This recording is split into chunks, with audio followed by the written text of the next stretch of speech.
Magandang araw, Pilipinas! Namaskar, India! At welcome nga pala sa ating mga bagong recruit. Ang dami nating followers, guys, na nadagdag dahil sa kakachismis ko. Ang page ko ang patunay na maraming chismosa sa Pilipinas. So, may bago nga akong chika sa inyo, guys, at gusto kong ikalma ang mga daliri. Kung bago ka sa aking page or sa aking TikTok page, ay kailangan gets mo na kailangan dito ay kalmado ang mga daliri at iayos ang comment section na hindi pwedeng maintindihan ng mga ichichika ko. Pero bago nga yun, guys. Hey! The views and opinion of this vlogger na kumakain ay doesn't reflect. Wala, hindi ko alam English, guys. Basta ako yung opinion ko to, hindi to pang general. So, kung iba yung opinion mo, wag mo ipilit sa akin. Yun lang naman yung rule ko. So, bago nga tayo dumiretsa dun sa pinaka-chika ko, guys. Ito muna, may chichika muna ako sa inyo. Papunta kami ng mall ngayon, pero alam nyo ba, na-stress kami dahil sa sasakyan namin. Ay, sira na, guys. May problema siya. Tapos pahinto-hinto siya. After ilang years namin, parang 3 years old na tong kotse namin na to. Namin na naman. Oo, namin. Kami bumili ni Aditya dito. Kung hindi nyo napanood yung pagbili ng sasakyan na ito, pinag-awayan pa ito ng buong pamilya, panoorin nyo sa aming YouTube channel. Talaga as in, literal guys, na pinag-awayan kasi parang pumunta kami ng Manali, tapos pag galing namin yung Manali, parang mga ilang araw lang nagulat sila, bumili kami sa sasakyan. Tapos tinatanong na lang namin sila kung saan ipapark. So, kung gusto nyong magets at makita yung mga pagmumukha nila nung binili namin yung sasakyan, panoorin nyo sa YouTube channel namin yon. Tapos ito nga guys, kami ay sayang-saya dahil meron na nga McDonald's dito sa lugar namin dito sa India. Tapos kumain kami saglit, tapos ito nga, may nakita kaming parang, alam niyo, nakikita ko sa airport yan, yung mga bata, mga 7 years old, naggaganyan sa airport, nagpapadula. Sabi ko nga, tignan ko nga to. Pero parang hindi ko type, kasi parang madaling masira siya guys. Kasi parang, feeling ko lang American Tourister yung brand na to, pero parang feeling ko marupok or mas mapapagod lang kami kay Ado kakahabol pag may ganyan siya. Tignan nyo kasi, tuwang-tuwa Sabi ko, wag na natin bilhin. Masyado siyang masaya. At tapos nga guys, ay pumunta rin pala kami sa Apple Store para tumingin ng iPad Pro. Kasi sabi ko kay Adi, ano bang gusto mong regalo? Kasi binilan ko siya ng polo, di ba yung binash-bash nyo pa ako? Kaya sabi ko kay Adi, dadagdagan ko pa nga yung regalo mo kasi masyado daw ako pasosyal.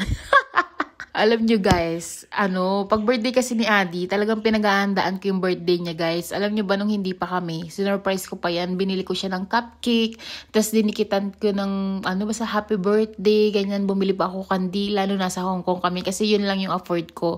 Tapos nung naging kami na, hindi naman kami mayaman talaga nun, wala pa kami pera. Ngayon, hindi pa rin kami mayaman. Tawag dito, ang ginagawa ko guys, gumagawa ako love letter, nagpapaprint ako ng mga picture, as in sobrang creative ko, may mga pa-design pa ako panoodin niya sa YouTube, marami akong ganun. Kaya sabi ko sa kanya, love, pasensya ka na. Lagi ko sinasabi sa kanya kada birthday niya, pasensya ka na, love, kasi wala pa akong trabaho, wala akong pera.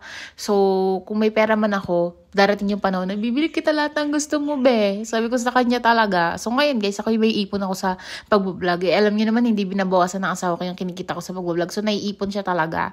So, yeah. Meron malaki-laki din yung naipon ko. Kaya, kung birthday niya naman, guys, binubonggahan ko talaga. Kaya sabi ko sa kanya, yung polo, hindi niya alam yun, guys. Hindi niya alam na binili ko yun. Ano yun? Nakita ko yun. Nag-check ako ng mga damit. Hindi ko naman sinadya na yung mamahalin yung bibilin ko.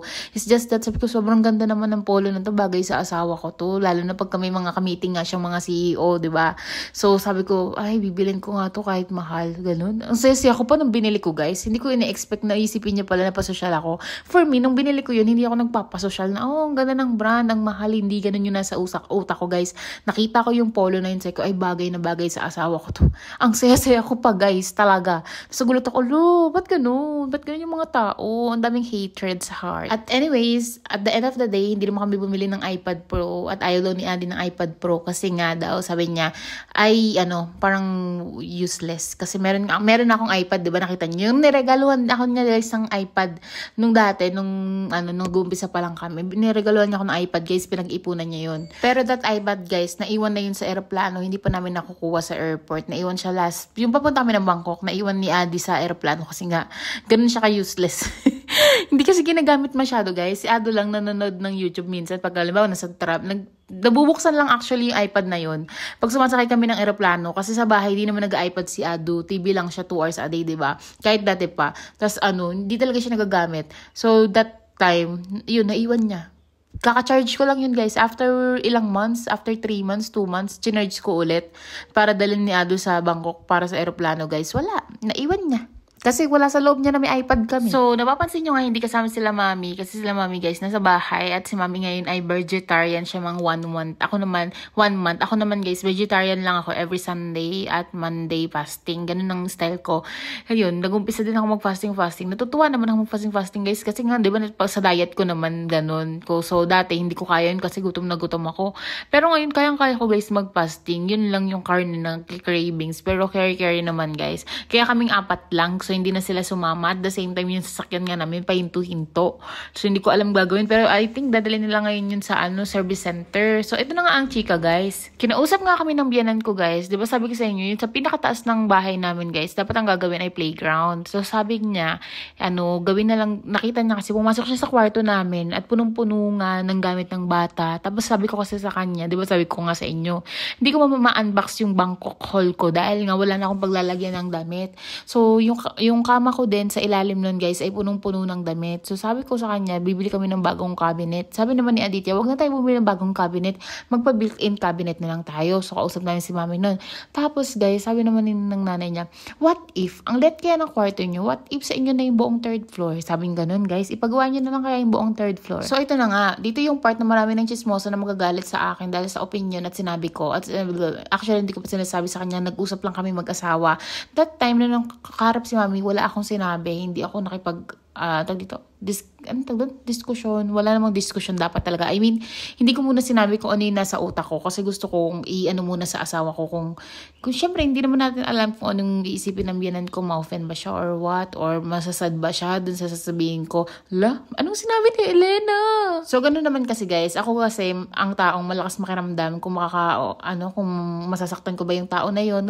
Basta ako guys, sensitive talaga ako guys. Madali ako makaramdam. Kaya pag mga ganong bagay, hindi ko binubuka yung bibig ko, ay dinadaan ko muna sa asawa ko. Sobrang daldal ko guys, pero yung mga ganong bagay, dinadaan ko muna sa asawa ko. Kasi, syempre, alam niyo naman, syempre may mga language barrier, ganyan, hindi mo alam, baka ma-misunderstood ka, ganun. So, maganda na kayo muna mag-asawa ang mag-usap. By the way, itong video na to ay kinabukasan na to, at nakita nyo nga si ate, alam niyo si ate, pag naglilinis siya, ay tinutulungan ko siya maglinis dahil sobrang kalat talaga ng kwarto namin.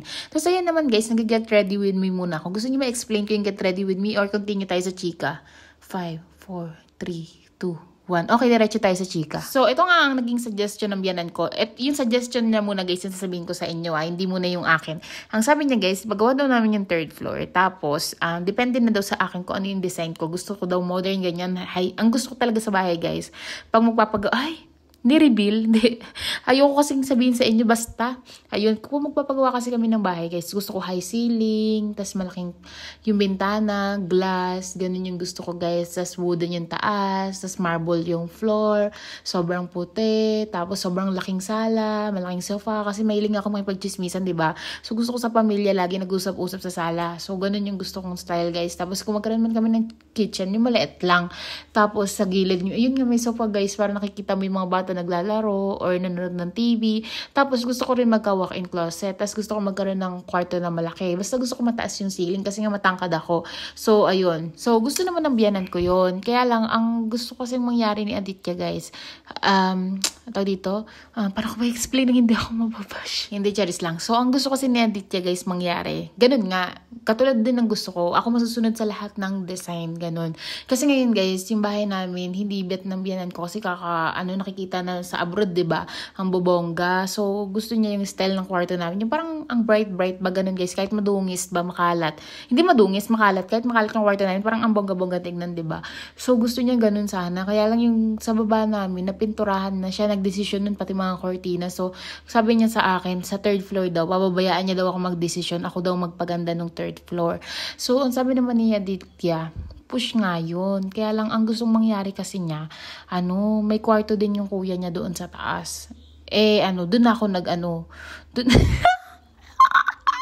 So, doong part, guys, doon ako na nahimik. Alam niyo kung bakit? Kasi hindi ko bet yung decision ni Aditya na ganun. Ito guys ito sa in my mind. So, syempre guys, hindi naman kami palaging kikita. So, hindi natin alam mangyayari sa future. At may mga anak kami na gusto kong insecure ang future. And ang realidad dito sa India, dahil kami ay Philippine passport holder, wala kaming tao dito. Wala kaming, parang hindi kami pwedeng magkaroon ng sariling lupa. Ganun guys, parang ganun yung pagkakaintindi ko ha. Basta pagdating sa mga lupain, ganun guys, medyo negatives kami dyan. Wala kaming makukuha talaga. Kahit yung ginagago kayo, di ba? Sorry sa word. Yung sinasabi ko sa inyo guys, na hacienda ganun guys, wala talaga kami mapapala kami mag-iina dyan guys. Pero na lang guys, kung ibibenta nila, tapos bibigyan kami ng pera. Pero kung meron tayong makakahati na sakim guys, talagang wala kaming makukuha mag-iina. Kaya ang ano ko kay Aditya guys, sana pagdating dito sa third floor, ay kami lang. Para malinaw na sa amin yun. Kasi ngayon dito guys, sa bahay, kung napapansin nyo, sabi nga ni Jiggy, diba? Jiggy Samaniego, tama ba guys? Ang pangalan niya. Na kami ay nakikisiksik. Kasi mukha talaga kami nakikisiksik dito guys. Kasi magkakasama kami sa isang bahay. Although, hindi naman lingid sa kaalaman nyo guys, na kaya kami walang sariling malaking bahay guys. Ay dahil inuna nga ang pagpapatayo ni Aditya ng malaking bahay para sa pamilya niya. So, yung bahay namin sa Pilipinas, maliit lang yun. Kasi kailangan namin ng sarili naming bahay. Kasi that time nakikitira lang kami sa bahay ng pamilya ko, diba, gets nyo? So sabi ni Aditya, hindi tayo pwede magkaanak nang nakikitira pa rin tayo. Kaya binili namin yung bahay sa Maydeka Homes, May Kawayan. Maliit lang yun guys, pero kasya naman kami doon. Kaya lang hindi yun yung talagang dream house namin. So kasi nga, hindi rin kami that time kasi halos sabay yun nagpa-renovate kami. Under construction pa rin tong bahay na to. So ibig sabihin, gumagastos si Aditya sa India, gumagastos din siya sa Pilipinas. Kaya ang naging priority talaga ay itong bahay dito. So, in-explain ko lang sa inyo para may idea kayo. Sabihin na naman iba, bakit sinasabi mong kayo gumastos? Sino sasabihin ko? That ba magsinungaling ako? Daily life nga to, para mag-gets nyo kung saan nanggagaling yung hinlatsin ng bibig ko, diba? Pero syempre guys, kumbaga may ambag kami, pero meron din ambag yung kapatid niya, yung kuya niya. Yun, silang dalawa naghati talaga guys. Pero yung ate niya, wala naman. So, dito guys, pansin nyo, hindi clear kung sino may-ari. Lahat kami may-ari talaga. Gets nyo ba? Kasi ang iniisip ko guys, sa isip ko, darating ang panahon mag-aasawa. Diba, hinanapan na nga namin ng asawa yung kuya ni Aditya. So, darating ang panahon mag-aasawa siya. And hindi ko alam ugali ng mapapangasawa niya. Hindi namin alam pare-parehas. Kami ay nanguhula lang. So, hindi natin alam. Ngayon kasi guys, meron tayong may balance sa bahay namin kasi boy pa tok ang mga magulang niya. So sila yung nag-aayos, ito ganyan ganere. So darating ang panahon guys, pag malalaki na sila hindi natin alam ang panahon kung andyan pa din para tok. Hindi ko kaya sabihin guys, parang naiiyak ako kasi sobrang mahal na mahal ko yung biyanan kong babae guys. Parang hindi ko carry isipin na ganun. Kasi nga diba guys, ako yung nawalan ng nanay ng maaga. So basta guys. Pero kailangan natin maging smart diba guys. Na what if, diba, pagtanda nila tapos sila mami, wala nang nagbabalance dito sa bahay na to. Ang matitira na lang talaga guys, yung kuya, tsaka yung asawa, tsaka yung mga anak niya. So guys, napapansin nyo ba kung saan kami lulugar? Parang that time talagang magmumukhang makikisiksi kami even though na alam nyo ba, ako yung advance. Ako naman ay hindi naman ganun yung pamilya ni Aditya. Pero ako yung lang guys, nagiging advance lang ako mag-isip. Kasi hindi mo alam ugali na mapapangasawa. Kasi ang mga Indiano guys, madalas yan, kung walang nanay, nakikinig na yan sa asawa niya. So, hindi natin alam guys, di ba? Ang kinabukasan, ako yung nagiging lang naman, clear. Kaya sabi ko kay Aditya, pag magpapagawa ng third floor, payag naman ako guys, nagagastos. Kahit willing magbigay yung kuya niya guys, by the way. Maghati sila sa pagpapagawa ng taas. Pero sa akin guys, willing naman ako ipagawa namin yung taas kahit hindi siya magbigay. Pero dapat clear yon na sa amin yung buong taas. Ganun, gets nyo ba guys? Dito kasi sa baba, tsaka itong 2 floor guys, hati-hati na, diba? So willing akong i-give up itong 2 floor, pati yung kwarto namin, pati lahat ng mga gamit guys. Pero yung taas, dapat clear na sa amin yun mag-iina kasi guys, hindi nga natin alam yung mangyayari sa future guys. Pero etong decision ko na to guys, sinabi ko kay Aditya. At hindi niya pa sinasabi sa nanay niya, kaya itikom niyo yung mga bibig niyo dyan. The charis lang. So, I think sinabi niya na rin. Pero yun nga yung naging opinion ko kasi nga, yun nga, ang iniisip ko lang naman guys, yung mga anak ko na hindi kami pupulutin sa kangkungan pagdating ng panahon, gets nyo ba? Kasi ang realidad guys, ay usap-usapan lang dito. Pagdating sa papeles, hindi kami mailalagay sa papeles. Alam niyo kung bakit? Kasi nga, kami ay mga Filipino passport holder. So, gets nyo? Katulad kasi yan, guys. Ako yung may trauma kasi yung pamilya ng tatay ko. Hindi ko pwede sabihin. Basta yun guys, kaya ako yung nagiging smarten na gusto ko lahat ay nakapapel ngayon. Kasi nga ayokong dumating yung panahon na magiging alam niyo yun, palaboy-laboy kaming mag-iina. Gets nyo? Kasi hindi habang buhay malakas kumita si Aditya. So sabi ko sa kanya, muna na tayo? Post muna tayo. So siguro, guys, kasi kung gusto ko mangyari yun, antayin ko muna mag-asawa yung kuya niya. Gusto ko munang i-obserba yung mapapangasawa niya. Pero kung ayaw nila, pwede naman maghati kami pampatayo nung sa taas. Pero yung gusto ni Aditya na, nahati sa kwarto, hindi. Pwede ako pumayag buong taas, playground ng mga anak namin guys, or buong living room. Pero yung may kwarto kami doon, tapos may kwarto din kuya niya. Parang hindi, ewan ko sa inyo guys, hindi naman sa guys, kasi sabihin ng iba, ay nagbago ka na, ganyan. Guys, isipin nyo, ilang taon na akong pumapayag guys. I mean, ilang taon naman na guys, na inuna namin yung pamilya namin parehas. Maybe, it's time to shine. Maybe it's time kasi meron na kaming sariling pamilya na isipin naman yung future ng mga anak namin guys. So yeah, kung hindi ako magsasalita, sino magsasalita? Ako yung asawa, di ba? So yun lang naman yung point ko kay Aditya. Alam ko maraming mga maiinis dyan. So sabihin, ay madamot ka na. Hindi ako madamot guys. Gusto ko lang siguraduhin guys na yung mga anak ko ay hindi na mararanasan yung hirap na pinagdaanan naming mag-asawa. So ito na nga guys, yung part na napaso ako guys. Ang sakit talaga. Ngayon guys, may lobo na siya. Sobrang lobo, maraming tubig guys. Kasi pasang-paso talaga guys. Yung pagbagsak niyan guys, napatalon ako sa sakit guys. Tumalon talaga ako kasi nakita niyo ba sa video? Kasi guys, ang sakit talaga kasi mas mainit pa siya sa tunaw na kandila. Kasi ghee yun eh. Yung parang, hindi siya kandila guys, ghee. Ano yun guys? Yung nasusunog na butter. Ganun guys, yung basta parang mantika siya, ganun siya kainit guys. Tapos ito nga guys, makikita niyo yung kuya niya naman nagdadasal din kasi nga naka-fasting din siya kasi nga wala pa siyang asawa, di ba guys? Nag-fasting yan sila. Naghahanap siya ng asawa. So, yun, lahat ng ng Hindu ngayon sinusunod niya kasi gusto niya maghanap ng asawa. Yun, basta parang ganun yung explanation niya. So si Aditya hindi kasi hindi naman siya nag-fasting. Alam niyo si Aditya, ubod ng takaw yan. So, yung tatay din ni Aditya, hindi siya nag-fasting. So, bali kami lang lumaming. Tapos, ayun nga, nilagyan ko na ng toothpaste. Pero yun guys, kahit nilagyan ko ng toothpaste, lumobo pa rin siya. So, as in, mainit kasi talaga.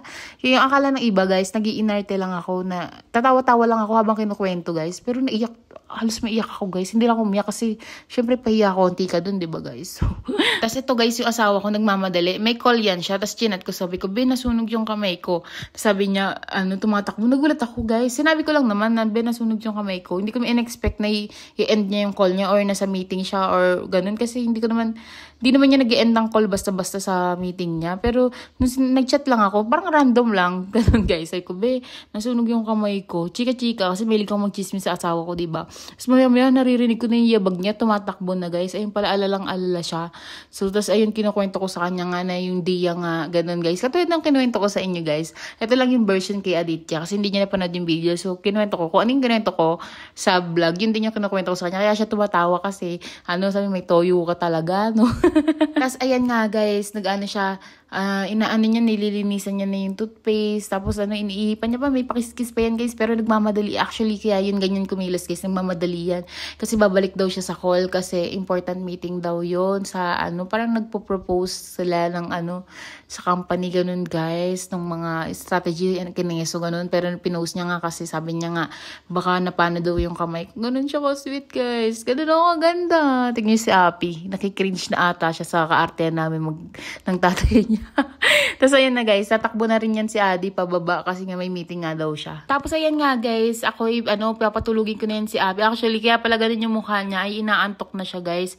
Kaya pinatulog ko na lang yan siya. Tapos ito nga yung nanay ni Aditya, tinatawag ako kasi nga kakain daw kami fruits. Nagpa-fasting kami guys, pero pwede kami kumain ng fruits. Tapos ito nga pinapakita niya sa akin. Pero bawal ko daw hawakan niya na. Tapos tawang-tawa sa akin pati yung tatay ni Aditya kasi sabi ni mami, lahat na lang nang nakikita kong pagkain, masarap, kahit di masarap, nagiging masarap kasi nagugutom na ako kasi nga naka-fasting siya. Tapos nire-ready ng tatay ni Aditya yung pagkain ng aso. Sabi ko dun sa tatay ni Aditya, pati pagkain ng aso, masarap. Naku guys, first time mo nakitang humalakak yung tatay ni Aditya sa kalokohan ko guys.